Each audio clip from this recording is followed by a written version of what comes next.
Of urban areas, of course, cannot be overruled. It can be gauged from the fact that while urban areas in terms of geographical expanse constitute for 5%, but they contribute to 46% of the population in Telangana and to about two-thirds of the GSDP of the state. To put it in numbers, let me put it this way. If you look at Telangana as a state, our geographical area that the state currently, kind of covers or extends to is about 1,12,000 square kilometers, out of which Hyderabad alone is 675 square kilometers. But if you look at other urban pockets also, in the entire state of Telangana, it would not be more than 2,000 square kilometers. So what are we talking about here? 1,12,000 square kilometers versus 2,000 square kilometers. But if you look at the population, 46.8% of the population is in this 2,000 square kilometers, whereas the remaining population is in the rest of 1,10,000 square kilometers. So that kind of goes to show you why the urban infrastructure keeps crumbling. Because, the density of population, the paucity of space, that presents a huge challenge to the entire urban development department that I head. As I just pointed out, the socio-economic outlook of Telangana 2022 actually shows that Telangana's urban population is 46.8 compared to the national average of 31.16. That makes us one of the most urbanized states in the country. I think we are the third most urban state after Tamil Nadu, which is at 48.45, and Kerala at 47.23, and right after us is Maharashtra at 45.23. So that makes Telangana one of the most urbanized states in the entire country. And we are also one of the fastest growing urban economies in the country.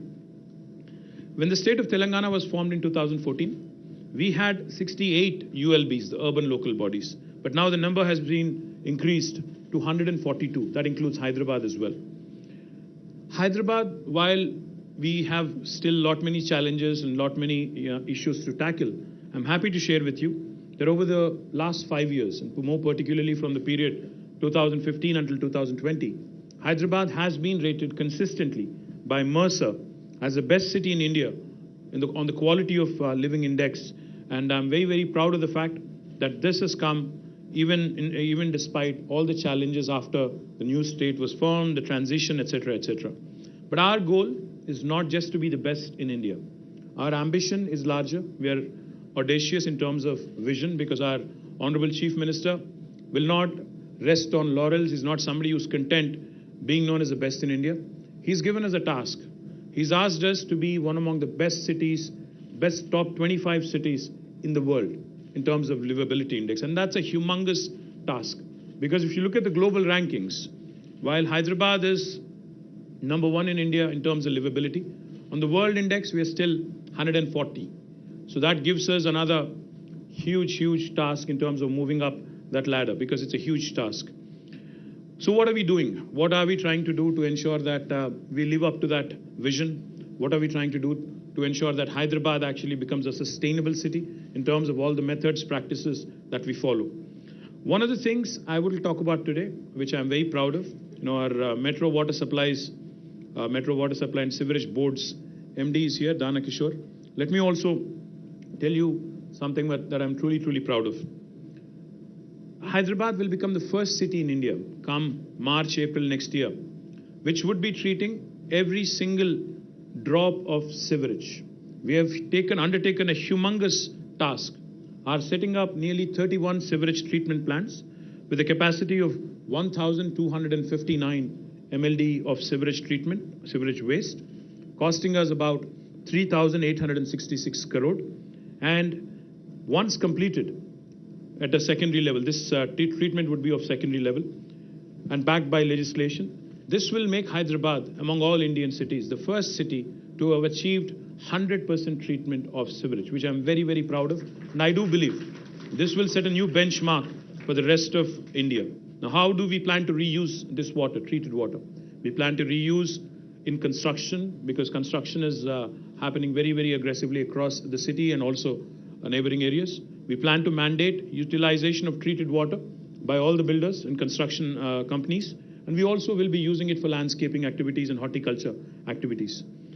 We could potentially also, in fact, use this water, treated water, to cool the furnaces and thermal plants and to do a number of other things as well.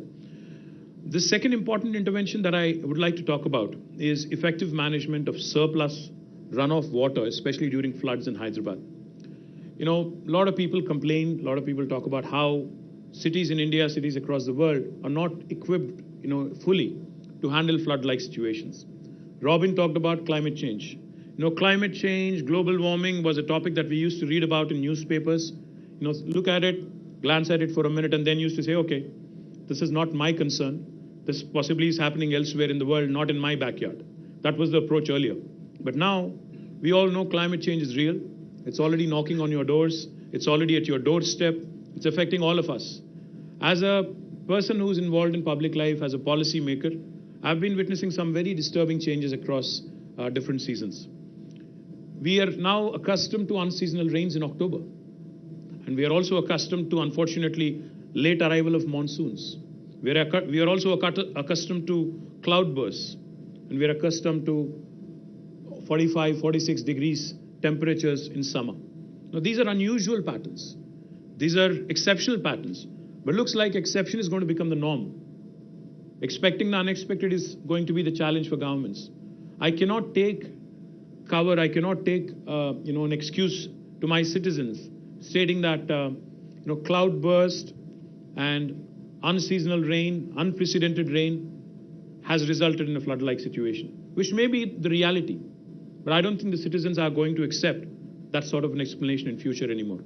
So therefore, in Hyderabad, we have started on an important task because, no city in the world can, of course, deal with cloudbursts or torrential rains. But the least we can do is to prepare as well as we can, equip ourselves as well as we can. And so therefore, we have undertaken a very detailed study. A company called Shah Consultants based in Pune has undertaken this study. The hydrological map of Telangana, hydrological map of Hyderabad has been prepared.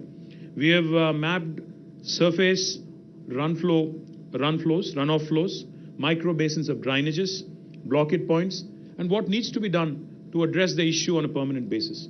Out of this, we have actually formulated a new idea called a Strategic Nala Development Program, SNDP. Happy to share with you that this Nala development, which has started with about 1,000 crores of initial estimates, has been going well. Of course, there's a long, long way to go.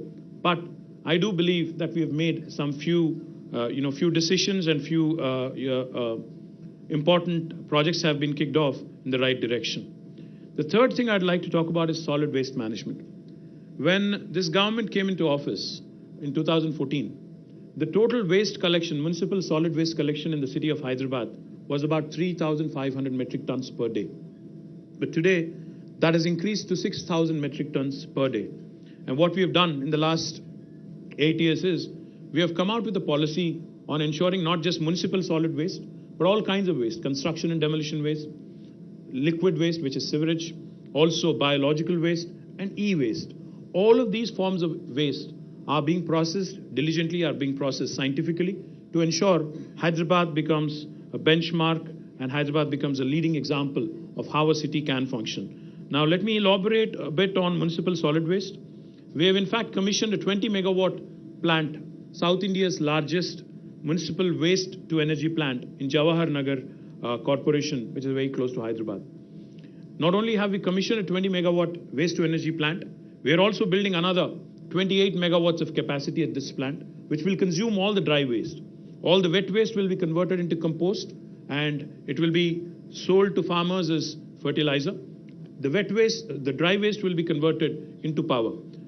Beyond this 48 megawatts of municipal waste to energy, we are also contemplating setting up another 20 megawatt plant. Altogether, this will take our capacities to nearly 68, I think, 72, I believe, altogether. And this will ensure that 100% of all the dry waste in Hyderabad is converted or incinerated into energy. The other thing I'm very proud of also, Telangana in its municipalities, 142 municipalities, will be completing a very unique program called as the FSTP, the fecal sludge treatment plants. Human waste that's excreted is also now being processed, is also now being handled in a scientific fashion, and we are ensuring that on a modular basis, all municipalities by the end of next fiscal will be having a fecal sludge treatment plant. We've already completed this in 68 municipalities. We're also trying to cover the remaining by the end of this fiscal. Let me also quickly talk about some heritage restoration that we are very, very proud of, in Hyderabad. Recently as yesterday, I think it was, you may have seen a clipping in Times of India as well. In fact, I thank the entire team of Times of India for running a brilliant piece on heritage conservation and what needs to be done by the state, by the people, by the citizens, etc. I'm very proud that two of very important monuments, the step wells in Kuli Qutub Shah tombs have been recognized by UNESCO, and so has the Domakonda Fort in Kamareddy district. Both of these have been recognized by UNESCO as World Heritage Monuments, but our ambition is larger. We want Hyderabad to be recognized as a World Heritage City, and we are working diligently towards it. Let me talk a bit about restoration of heritage structures that we have done as have been involved in as a government. One of the things I'm very proud about is the restoration of Mozum Zahi Market, which has once again regained its lost glory. Because I remember as a kid, as a student, I used to frequent the Mozum Zahi Market. It is famous for its market, and also I don't know how many of you have had famous ice cream there. It is truly famous. You should try it if you haven't. Likewise, the clock tower at Mehboob Chowk, Sultan Bazaar, the CSI Church, Ram Gopalpet Police Station at Monda Market, and Shah Ali Banda. All of these are being restored. We've also done Kaman restoration at Maula Ali Kaman, Char Kaman at Charminar, and Bansilal Pet Kaman at Secunderabad. I'm also happy to announce that restoration of step wells. I'm happy Kalpana Ramesh is here. She's been doing some pioneering work in restoration of step wells. Bapu Ghat, where she was also involved, her team was involved. Bansilal Pet, my compliments to you, Kalpana, and the entire team of municipal administration and others who have worked together. Gachi Bauli, Victoria Memorial School, Goshala, 6 step wells which have been restored by the Aga Khan Foundation at Kuli Qutub Shahi Tombs, and 2 step wells at Narayanpet and 1 at Chautupal. The initiative, which started at a small scale with the cooperation of Rainwater NGO, is now fast becoming a public movement, and a lot of people are taking pride in the restoration that has been done. In addition, we've also taken up some restoration works at Ashur Khana, Hussaini Alam, Darbar Hall, Koti Women's College, and restoration of Kuli Qutub Shahi Tombs. Our upcoming restoration works also include reconstruction of Mehboob Chowk, popularly known as the Murgi Khana or Murgi Chowk, Sardar Mahal, Julu Kaman, Lad Bazar, Miralam Mandi, State Central Library, Sheikpet Sarai, and Khurshid Zahi Devdi. These are some of the few. In fact, Hyderabad has about 218 heritage structures, both private and public. Our ambition, our goal, is to ensure that each of these structures is diligently restored and maintained for the benefit of our future generations. We're very confident. I can go on with a number of such initiatives, but we are very, very confident that with all these initiatives, by way of creating a circular economy, by focusing on sustainability, by ensuring that we also conserve our heritage structures, we will qualify to be among the list of UNESCO cities for World Heritage as a World Heritage City. We've already been recognized by UNESCO in their list of cities for gastronomy. As you all know, Hyderabad's biryani is truly, truly world famous. So we have been recognized by UNESCO among the list of gastronomical cities popular for gastronomy. And again, like I mentioned, because of the work done by Aga Khan Foundation at